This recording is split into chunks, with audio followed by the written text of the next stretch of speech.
Bueno, Michelle, qué honor estar en este patio tan lleno de magia contigo. Vamos a hablar de mitología, de un poquito de todo. Y bueno, una de las primeras preguntas que tengo es, ¿cuál fue el primer mito que te tocó el alma? El primer mito. El primer mito. Si hay alguno. Hay que acordarse. ¿Qué mito? O alguno que te tocara mucho. Yo estoy muy en lo griego ahora mismo, como estoy traduciendo la Odisea, Sí. y he traducido la Ilíada muchos años, aunque yo no sé griego. Pero en otra vida se te nota como griego. Ah, sí, puede ser. Seguro, porque todo lo que te llama mucho la atención, como decía la mujer esta, Mar, ¿cómo era? Alba, ¿no? No, Mar Carrillo, ¿no? Mar Carrillo, sí, como decía ella, es verdad que lo que te llama mucho la atención, y decía algo que era muy cierto, es que cuando una cosa te impacta mucho, o te atrae mucho, es porque en otra vida lo has vivido. Porque yo creo también en eso, que el alma recuerda. Aprendemos también cosas nuevas, vamos a decir, pero realmente lo que es la sabiduría es algo que a veces está más allá del tiempo, entonces recordamos cosas también de otras vidas. Es que es muy complicado. El alma viene como del cielo, de la estrella, entonces tiene que tener una memoria más allá del tiempo, entonces ya hablamos de otras dimensiones. ¿Me entiendes? El alma cuando nace se mete en el cuerpo de un bebé, de un embrión, pero bien de dónde viene, Entonces hay recuerdos atemporales que subvienen en otras dimensiones. Entonces Platón tiene mitos muy bonitos. Quizá ese mito, no sé si es el que más me ha impactado, pero uno muy bonito, que lo habla me parece que el Fedro. Es que no lo sé, siempre en español y en francés las palabras griegas a veces se transcriben. Creo que es el Fedón, no, porque el Fedón es el tema de la muerte. El Fedro, que es sobre la belleza y sobre el amor. Platón habla de que el alma, cada alma seguía un dios en el más allá, por encima del cielo. El cielo es una bóveda. Y por encima, cada alma, entonces Platón dice, nosotros, los filósofos, íbamos detrás de Zeus. Júpiter, Zeus, ¿no? Pero tú a lo mejor, tu alma pertenece al amor, al arte. Entonces es Afrodita, tu diosa, o Eros. Otro puede ser el de la guerra. Entonces es Ares, Marte, ¿no? Entonces cada alma va detrás con su carruaje, porque el alma tiene un carruaje con 2 caballos, y entonces van detrás de un dios y viajan, pero eso es atemporal, o sea, eso es antes de caer a este mundo, porque caen. Entonces las almas van detrás de cada dios. Bueno eso, ¿no? Y periódicamente van a contemplar como un poco las ideas de Platón, o sea, son como arquetipos.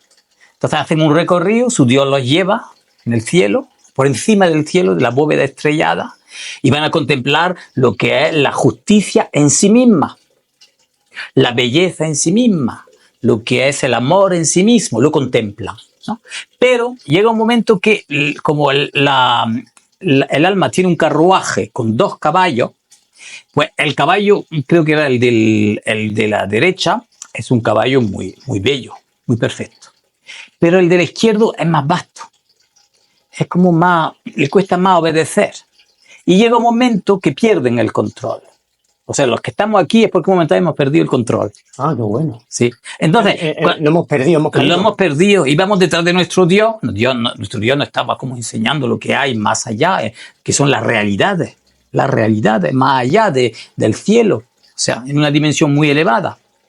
Y entonces llega un momento que hemos perdido el control. No hemos podido seguir el Dios. El Dios es nuestro Dios, pero no lo hemos podido seguir. ¿Por qué? Porque somos imperfectos todavía. Hemos venido aquí para perfeccionarnos. Este mundo es una escuela dura, muy dura. Existe el dolor, existen muchas cosas, pero se aprende con sufrimiento. Qué bueno. Claro, un niño para aprender a andar, pues se tiene que caer y le duele y llora. El sufrimiento no hay que buscarlo, pero es inevitable en este mundo imperfecto, material. Entonces, el alma llega un momento que pierde el control y ¿qué pasa? Pues que se cae. El carro se cae del carro y se cae aquí y entonces cuando empieza a nacer como un ser de este mundo material. ¿No sabes? Entonces, ¿se acuerda de todo eso? Pues sí y no. Cuando te acuerdas de eso, pues te entra algo, desea algo más. No estás satisfecho con el mundo físico. Porque sabe, el alma, en el fondo sabe que hay otras realidades, aunque no se acuerde bien. Entonces a lo mejor por eso sentimos ese vacío, como que nunca estamos llenos aquí.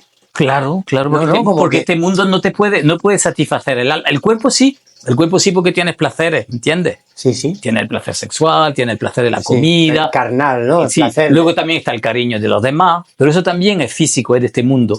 Hay algo más. Y los indios, me gusta mucho la filosofía de los indios de América. Bueno, qué bueno. Un indio dijo un día, ¿cómo dijo? La soledad es el ambiente del corazón. El ambiente profundo del corazón es la soledad. Entonces eso es algo que también, porque nosotros tenemos miedo a la soledad. Queremos la familia, queremos mucha Y gente. al silencio también. Pero en el fondo estamos todos solos. Cuando naces, estás solo. Vienes a este mundo, estás solo. Y cuando te vas también, cuando te mueres, aunque estés rodeado de gente, pero tú estás solo con tu Dios. Porque nosotros todos pertenecemos a un Dios. A un Dios. Ya te digo, tú puedes ser, si eres artista auténtico de vocación, tu Dios es un Dios del rayo del amor, porque hay 7 grandes rayos. Ajá. 7 grandes rayos. Entonces, uno es el de la Luna, los 7 planetas primero, ¿sabes? La Luna, Mercurio, Venus, el Sol, Marte, Interesante. Júpiter y Saturno. Son 7. Y entonces en la creación, todos los seres que existen pertenecen a un rayo, que es un poco como tu especialidad. ¿Me entiendes? Sí, bien. Entonces tú, si eres un artista de vocación profunda, eres del rayo de Venus. Ah, Si tú eres un político, pero de verdad, que lo sientas y que quieres ayudar a los demás y demás, serías del rayo del Sol. Porque el Sol está en el centro, organiza el sistema solar, cada Sol en el universo. Entonces el rayo del Sol es ese. El rayo de los filósofos, pues es Júpiter. Pues que es un planeta que busca la liberación, la libertad. Entonces el filósofo auténtico busca la libertad, ser libre, independiente, tener el pensamiento libre, ¿entiendes? sí. El rayo de Saturno es el rayo de la muerte y de la justicia también. El rayo de la muerte y de la justicia, porque la muerte es la sentencia, el resultado final. Luego el rayo de la luna es el nacimiento, también la agricultura y también la educación. ¿Sabes? Por ejemplo, alguien que se le gusta mucho a los niños, que se ocupa de los niños, que tiene esa vocación, es del rayo de la luna. Ah, El principio. Y Saturno, el último, el 7, que es la muerte, y también la justicia, el 7. interesante. Y así todo. Me perdí un poco ya. Y se le puede rezar o se le puede comunicar, se puede comunicar con él, ¿no? Claro. Interiormente, cada uno de nosotros tiene que buscar su Dios interno. Porque está bien tener un maestro espiritual, por ejemplo, que te guíe, pero cada uno tiene su propio maestro interior. Entonces, eso es lo más interesante en esta vida. En esta vida tienes tú que buscar, luchar y por encontrarle, porque él se mantiene secretamente para que lo busque. Ah, qué bueno. Para que lo busque. ¿Tú vas a encontrar el tuyo, Michel? En parte, estoy en ese camino, sí. ¿Y cómo se consigue? Dejándote guiar. Hay que ser receptivo y activo también. Entonces, receptivo, pues para intentar escuchar esa voz interna, porque la palabra vocación, por ejemplo, viene del latín que quiere decir llamar, vocare. Entonces, una vocación es que tú te sientes llamado, tiene una voz interna. Y si sigues esa voz, es tu vocación. ¿Entiendes? Si te sientes llamado a, por ejemplo, ayudar a enfermos, pues será del rayo de Mercurio, el segundo, después de la luna. Y entonces es tu vocación, porque tú lo haces no por dinero, no por ser famoso, sino porque de verdad lo sientes, que tú te realizas en eso. Entonces ahí está tu vocación y ahí está tu ser verdadero. Pero la diferencia es que nosotros tenemos el ser, pero también tenemos muchos defectos interiormente, muchos ruidos parásitos. ¿Qué puede ser? Pues puede ser la ambición, el egoísmo, puede ser el dinero, son cosas ya físicas, más bien materiales, puede ser los placeres, ¿lo sabes? Entonces esos ruidos parásitos vienen de lo que es el ego en nosotros. Pero el ego, la gente piensa que tenemos uno, el yo, no.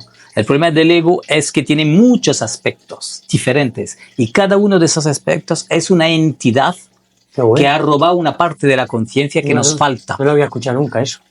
Pues es muy importante. Habla mucho del ego, pero no de eso. Exacto, de los egos. De los egos, o ¿no? yoes. Entonces, esos yoes son como entidades en nosotros que han robado.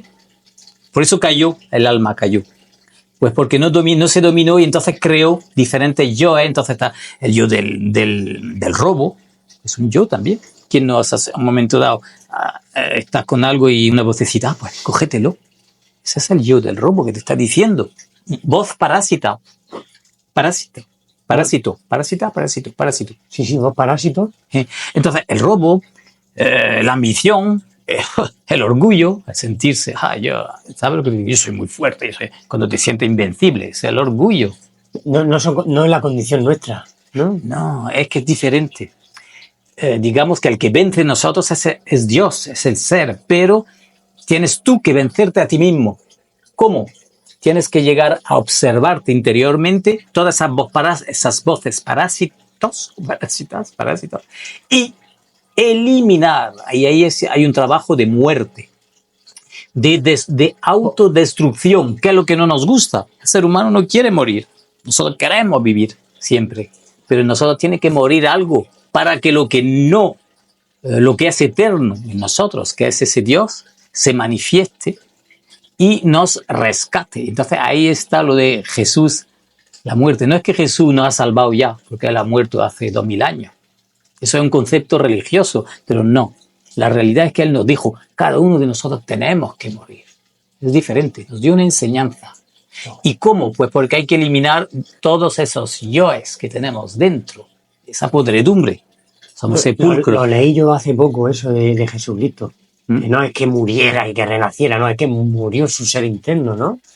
Sí, bueno. Quiere decir eso, que a lo mejor sí. Que sí lo mataron, ¿no? Sí, claro, también, pero lo hizo para dejar una enseñanza, porque eso ha quedado escrito en el Evangelio y ahí hay una enseñanza muy profunda de lo que cada alma tiene que hacer para volver al Padre, al ser.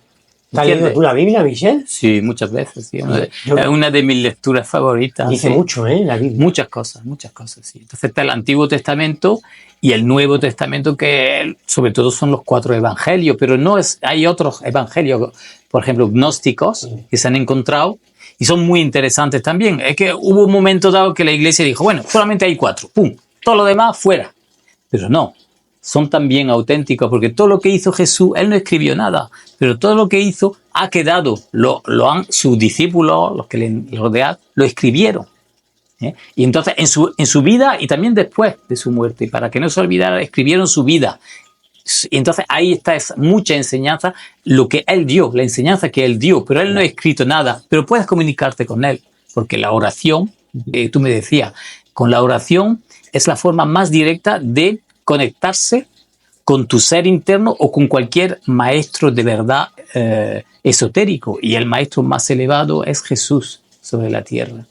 Jesús es el más elevado. Entonces, siempre le podemos pedir cosas que nos ayuden, ¿no? Eso ya es una cosa. Yo le hablo y lo siento su energía. Tú sientes su energía crística, ¿no? Crística, sí, porque Él está presente. Al decir su nombre, Jesús o Jesucristo está aquí. Entonces, por eso se puede comunicar uno con Él, aunque no lo vea.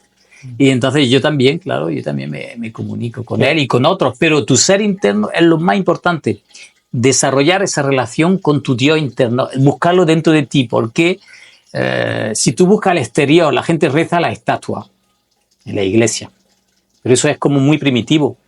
Lo más importante es el Dios vivo, no es una estatua, ¿entiendes? Entonces puede ser la Virgen María, puede ser Jesús, pero conectar directamente, entonces no hace falta una estatua. La estatua puede ser una ayuda, porque te recuerda. San Antonio de Padua te lo recuerda, que fue un gran maestro, pero es interiormente que tienes que comunicar con él. Y lo más interesante es buscar cada uno tu ser. Porque si te olvidas de eso, pues un poco la vida, pierdes la vida. El tiempo pasa y no te has acercado a él, porque lo importante es de acercarse. Entonces, Jesucristo lo dejó, de los mayores místicos, por no decir el mayor místico que ha habido, ¿no? No es místico, es un revolucionario. Es un revolucionario. Exactamente. Es un revolucionario. Él cuando tuvo que echar los mercaderes del templo, cogió un látigo. Sí. No se quedó, no le dijo, No. por favor, ido. No, él cogió un látigo. Y mayor revolución que dar su vida, y fue el que sabía que lo iban a matar, pero él siguió. Por eso a los discípulos le cuesta trabajo entenderlo, ¿no? Y de hecho no se creían que iba a resucitar. Él se lo dijo, pero no se lo creían. Por eso él, en el Evangelio, creo que es María Magdalena, la primera, o las mujeres que van a ver el sepulcro que está vacío, son ellos que se lo dicen. Los discípulos en principio no creen. Dicen, eso se lo ha inventado, es una mujer que tiene el espíritu subjetivo, imaginaciones, ¿no? Y entonces eso es muy interesante de Jesús. ¿Qué quiso traernos Jesús con la resurrección? ¿Qué quiso dejar con ese ejemplo? Pues que quizá la muerte es un paso. La muerte es un paso, no es el final, ¿entiendes? Para el ego o para el cuerpo físico, la muerte es como un acabar. Pero para la parte espiritual, la muerte es un paso, pero lo rehuimos, nos da miedo, pero es un paso. Entonces, un paso y una transformación. Entonces, la resurrección es la muerte y la transformación máxima. ¿Entiendes? Pues que es que renacer. Has dicho que para conectarnos con nosotros tenemos que trascender, tenemos que como que morir, ¿no? Claro. Para encontrar nuestro Dios, ¿no? Tienes que fijarte en lo que hay en ti que te sobra. La ambición, el egoísmo, el miedo también, claro. El miedo, que son yoes de miedo a todo, le tenemos miedo a todo, ¿no? Entonces, ahí hay que estar, cuando uno ve eso, tienes que como observarte, o estar pendiente de ti, qué hay en ti, qué pasa en mí. La ira. ¿Qué pasa en ti? Y antes que eso se apodere de ti, tienes que pedir interiormente, incluso imaginar fuego. Fuego. Sí, imaginar fuego. Incluso se puede trabajar con lo que es la parte femenina de Dios. En la religión nuestra es la Virgen María, pero en todas las religiones siempre cada Dios tenía una esposa. Cada Dios tenía una esposa. No lo sabía. Sí. Incluso en la Biblia no está reflejado, pero se sabe que Jehová, en textos antiguos se han encontrado también que tenía una esposa que era Asera. Asera, sí. Entonces, la parte femenina de Dios... ¿Y Jesucristo a María Magdalena, según dicen? Sí, se dicen que es como su pareja. Puede ser. ¿No? Pero cada Dios tiene una parte femenina.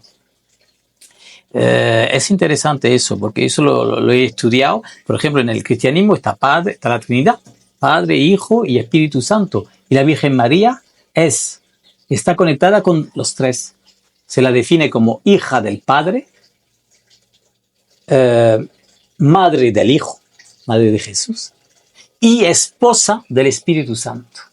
Entonces, la Virgen María es la parte femenina. Entonces, volviendo al tema de eliminar el ego, es como pedir que tu diosa interna, tu madre divina, igual que tenemos un padre, tenemos una madre de nuestra alma, imaginar fuego, que coge una lanza y que tira fuego, por ejemplo, sobre ese ego que tú has visto de egoísmo o de orgullo o de miedo. Entonces interiormente dices, madre mía, destrúyeme esto. Y puedes imaginar fuego que lanza fuego. Entonces ese trabajo es un trabajo continuo, es un trabajo sobre sí mismo para llegar a una transformación espiritual, interna. Entonces, claro, no puede ser de la noche a la mañana, tú no puedes eliminar el ego de la lujuria, por ejemplo, o el ego del orgullo, no lo puedes. De la noche a la mañana no, porque son muchos aspectos de orgullo. ¿No sabes? Claro. Tú puedes estar orgulloso de tener un coche muy bonito, orgulloso de tener una mujer muy guapa, de tener una casa maravillosa, ¿entiendes? O de ser muy inteligente, o de haber escrito un libro, o lo que sea. Todo eso son diferentes formas de orgullo. Entonces tú cada vez que lo detectas en ti, pide a la parte divina, a la madre divina, que destruya eso. Entonces, cuando destruye, ¿qué pasa? Si destruye un pequeño ego, la conciencia que hay dentro se libera. ¿Entiendes? Pero claro, va a ser una parte infinitesimal, pero si tú repites la operación, va a ir nutriéndose esa conciencia, la va ampliando. Y es el objetivo. El objetivo es ampliar la parte que hay en ti, que es divina, para acercarte a tu Padre, a tu Dios interior. Esa es lo que es. Entonces, eso se llama avanzar con la muerte. Avanzar con la muerte. Porque es una muerte pequeña y al mismo tiempo muy grande, porque tú cada vez que haces ese esfuerzo ya no sigues la corriente de la vida. ¿Entiendes? No sigues el tiempo, te sales del tiempo. Entonces, ese pequeño esfuerzo no lo pierdes jamás.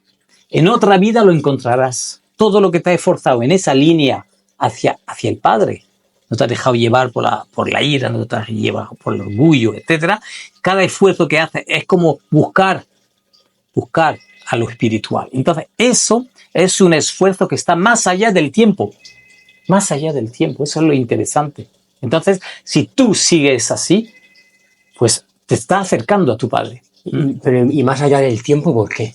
Porque el tiempo es la vida material. Nacemos, vivimos, sentimos placer, estamos tristes, tenemos un trabajo, conocemos a gente y al final nos morimos. Esa es la vida, ¿no? Ahí estamos llorando, estamos padeciendo, estamos amando, estamos odiando. Esa es la vida horizontal. Es como un río. Tú cuando naces te coge un río y tú estás ahí circulando. Entonces, si tú te dejas llevar por todo eso, pues pasa una vida como todo el mundo, normal. Pero si tú buscas tu Dios interior, ya el esfuerzo que tú haces, por ejemplo, para no dejarte llevar por la ira, madre mía, destrúyeme este yo de ira, esta ira que empieza a cogerme, ese esfuerzo que tú haces, ya no estás en la corriente. Te sales, aunque sea un poquito solo. Entonces, estás más allá del tiempo. Te has salido porque lo único real es el presente. El futuro no existe todavía. El pasado ya pasó. El presente, el momento presente es lo único que vale. Y en el momento presente tú te puedes salir del tiempo. En el momento presente te sales del tiempo acordándote de lo que el alma antes de caer. El alma antes de caer cuando estaba con su Dios, más allá de las estrellas, ¿no? Entonces el alma cuando hace ese esfuerzo de eliminar un ego, está buscando otra vez esa estrella. ¿Entiendes? Maravilloso. Entonces, conectando con el presente, lo que vemos, nuestra realidad, la manifestamos nosotros, la creamos nosotros según como la... En el presente, no, la realidad está ahí. Lo único que puedes verla de otra manera completamente diferente, claro. En el momento presente, pues puedes tú ver algo espiritual, por ejemplo. Aquí mismo puede haber un Dios. Ajá. Un Dios con nosotros, entonces tú lo puedes percibir y ahí te sales del tiempo también. Tú también saliste del tiempo, ¿entiendes? El trabajo de muerte, porque es el trabajo que nos lleva a liberarnos, porque la conciencia que se libera del ego normalmente no va a volver otra vez a cometer el error, ¿entiendes? Si tú destruyes un ego de orgullo, normalmente no vas a caer, vas a ser humilde, pero la humildad de verdad, ¿entiendes? En ese aspecto, por ejemplo, si es intelectual, de creerse inteligente, pues entonces luego después serás inteligente, mucho más, con la conciencia, pero no te sentirás superior por eso a los demás, porque el orgullo es eso, es sentirse superior a los demás, el orgullo. Hay mucho orgullo en la sociedad, muchos egos. Claro, muchos sí, claro. Muchos yos. Querer ser más. El querer ser más que otro, eso ya es el orgullo, ¿entiendes? Total. Querer ser más consciente es diferente, porque ya implica un trabajo de muerte, pero el trabajo de muerte es duro. Es duro, por eso muchas veces la gente ni lo acepta. Muchas veces lo que te estoy explicando, la gente incluso no lo quiere. No lo queremos y yo a lo mejor tampoco, en ciertos aspectos no quiero morir porque estoy muy apegado a ciertos placeres, a ciertas cosas. Entonces te estoy hablando, pero también en el fondo de mí hay muchos niveles y muchos egos. Entonces habrá egos que no quieren morir. Entonces... hacer un trabajo difícil, pero lo importante es empezar. Poco a poco. Claro, porque ese es empezar y buscar algo más allá del mundo material. Eso es lo que es... Interesante. ¿Crees que los mitos son más verdaderos que los hechos? ¿Que la realidad? Bueno, la realidad es la realidad. Los hechos, claro, los mitos sí, porque están explicando una verdad eterna. Sí, ¿no? El mito tiene una verdad eterna, ¿sí? Es decir, cuenta algo Que no trasciende nunca, está ahí siempre, ¿no? que está más allá del mundo físico y material, normalmente. Pero claro, en la mitología también ha habido deformaciones. Ha habido deformaciones, porque un propio mito, incluso eso los griegos lo sabían muy bien, porque cada autor daba una versión del mismo mito, te va a dar pues no sé, Sí, como la Biblia también, ¿no? La modifica. Sí, pero me refiero que el mito, como no está escrito en un principio, claro, ¿sabes? Cada uno le da su la versión, Biblia ¿no? está escrita. Entonces han podido también modificarla porque se sabe, pues han encontrado documentos antiguos en el Mar Muerto y todo, que no coincide exactamente con la Biblia que tenemos hoy en día. Entonces ha habido modificaciones también. Por eso el escrito hay que tener cuidado porque se ha podido modificar. Pero el mito no se escribe, es anterior a la escritura. Entonces es una historia. ¿Sabes? ¿Y cómo no? Y entonces tú a lo mejor lo comprendes de una manera, yo de otra. Entonces yo si te cuento el mito de Dionisio o de otro, te voy a dar mi versión. Entonces en la antigüedad ya se daba eso. Por ejemplo, cada autor de teatro, Sófocles, Esquilo y tal, cada uno te va a hablar un mito, Edipo o tal. Y entonces modificaban ciertas cosas.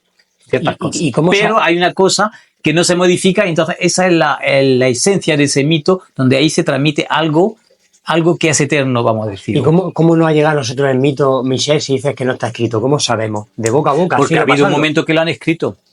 Vale. Por ejemplo, Homero no escribió nada, pero era una Edda, ¿no? Entonces, con su cítara cantaba. Pero llegó un momento que se fijó por escrito, la Ilíada, la Odisea. Entonces, ahí ya tienes un escrito, ¿entiendes? Vale. Pero una historia puede haberse transmitido oralmente, por ejemplo. De hecho, nosotros tenemos también mitos. Por ejemplo, en un pueblo, en una región, cuentan la versión, hablan de un dragón o de algo. Sí, a lo mejor nunca se ha escrito, pero se ha transmitido oralmente. Entonces, en un principio, los mitos eran orales. Lo que pasa es que llegó un momento que en la literatura griega o egipcia, etcétera, lo escribieron. O alguien, un sacerdote, un poeta, la poesía. Por eso la poesía es muy interesante, porque es como la primera sabiduría. La poesía es la primera sabiduría que se puso por escrito en un momento dado. Antes de ser escrita, era palabra viva. Era palabra viva. Entonces, Homero no escribió nada, él cantaba. Llegó un momento que la gente lo fijaron por escrito para que no se perdiera, ¿entiendes? Pero en principio no, era poesía oral. Y eso así, todos los pueblos empiezan así, porque sobre todo los nómadas. Los nómadas, pueden ser los árabes, pueden ser los indios de América. Como son nómadas, no escribían exactamente, pero se transmitían. Para ellos la palabra era lo más importante. Y entonces, por ejemplo, hay una anécdota muy bonita de los indios de América, que los americanos, occidentales, los americanos, anglosajones y tal, que llegaron a exterminarlo y también a dominarlo, un indio le decía, sí, nos habéis aprendido muchas cosas, ¿verdad? Que éramos ignorantes. Y una cosa que nos habéis aprendido son las palabrotas. Porque nosotros, en nuestro idioma indio, no hay palabrotas. Nos habéis aprendido a decir palabrotas. Eso es lo que le dijo el indio a los americanos. Porque para los nómadas el lenguaje es su tesoro. Ellos tienen pocos bienes, tienen que ir de un sitio para otro. Tienen algunos utensilios, pero su verdadero tesoro es sus leyendas y su palabra. Entonces la palabra la cuidan como si fuera oro. Eso es muy bonito. Entonces Homero, pues era eso también. Entonces no había escrito. Tenían que recitar y la memoria, tenían que tener un memorión tremendo estos poetas. Porque imagínate tú, la Ilíada tiene más de 15.000 versos. Fíjate. Y según parece, Homero lo recitaba, lo cantaba. Entonces, mágico. Para tener eso en la memoria... ¿Qué héroe o heroína mitológica sientes más cercano? ¿Qué héroe? Más cercano. ¿Héroe o heroína? No, heroína. Mira, Aquiles, yo me he ocupado mucho... ¿Aquiles? Traduciendo la Ilíada, el héroe de la Ilíada es Aquiles. Entonces Aquiles, pues sí, tiene una historia potente. potente. ¿Y Hércules te gusta también? Sí, claro, Hércules, sí. Hércules es el hombre que llegó a Dios. Hércules, sí, sí. Pero tiene que pasar por una muerte también, curiosamente. ¿Ves? Siempre la Muy muerte y curiosa resurrección. la historia de Sí, Hércules, ¿eh? Hércules es un poco como Jesús. Como Jesucristo, como ¿no? Jesús, sí, sí. Él hace los 12 trabajos, bueno, hace más, pero en fin, los 12 que se conocen, y luego al final le regalan una túnica o se pone una túnica que está envenenada y se pega a su cuerpo y entonces es un tal padecimiento que entonces él le pide a su, no me acuerdo cómo era, su ayudante, que encienda un fuego en lo alto de un monte y ahí él se tira para morir. Pero los dioses recuperan su alma y sube al Olimpo y allí lo casan con Hebe, que es la eterna juventud. Wow. Y se vuelve eterno. Es como un dios más, con Zeus, con Afrodita, con Marte, bueno, con Ares. Ahí se convierte en Dios. Heracles o Hércules. Se convierte en dios. Pero tiene que pasar por una serie de trabajos terribles, vencer en cada trabajo y al final morir. Entonces eso también representa la muerte del ego. Muerte y resurrección, que viene a ser como lo que nos enseñó Jesús. ¿Los dioses antiguos eran más humanos que los actuales ídolos? Ídolos. ¿Qué entiendes por ídolos? O ídolos, a lo mejor, imágenes creadas por humanos. Ídolos, o quiere decir los políticos, los artistas. Exactamente, exactamente. ¿Puedes repetir? ¿Los dioses antiguos eran más humanos? ¿Tenían más valores que los ídolos que hay actuales, que se crean o que la sociedad sigue? Exactamente. Los dioses antiguos, en la mitología griega, por lo menos que es la que más conozco, son ambiguos. ¿Sí? Porque son buenos y malos. Por ejemplo, volviendo a la Ilíada, que he traducido y que conozco bastante bien, que he estudiado, entre los dioses que aparecen ahí, tú sabes que la Ilíada es la guerra de Troya, sí. ¿no sabes? Y en esa guerra los dioses se dividen. Hay unos dioses que están a favor de Troya, no quieren que se destruya la ciudad, y hay otros, sobre todo la mujer de Zeus, Hera, y Atenea, su hija, quieren destruir a Troya. ¿Entiendes? Entonces los dioses se oponen y participan, bajan al combate, van a ayudar a tal guerrero, a tal otro, y se les ve el plumero a estos dioses. No son perfectos, ni espirituales, ni buenos. Ellos están empeñados. Unos sí, quieren la muerte, quieren no sé qué. Y el único que es imparcial y que es espiritual es Zeus o Júpiter. Él y curiosamente, cuando ve la Ilíada, nunca baja al combate. Él está siempre arriba, de observando.